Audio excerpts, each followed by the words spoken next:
ஒன்ன சேர பொறுப்பெடுத்து உருகும் இந்த மாது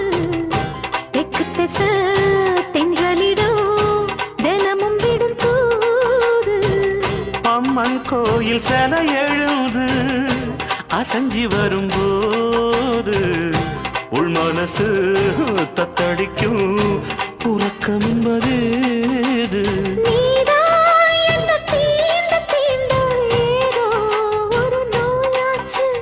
நான் தான் உன்னை சீண்டி சீண்டி பார்த்து ரொம்ப நாளாச்சு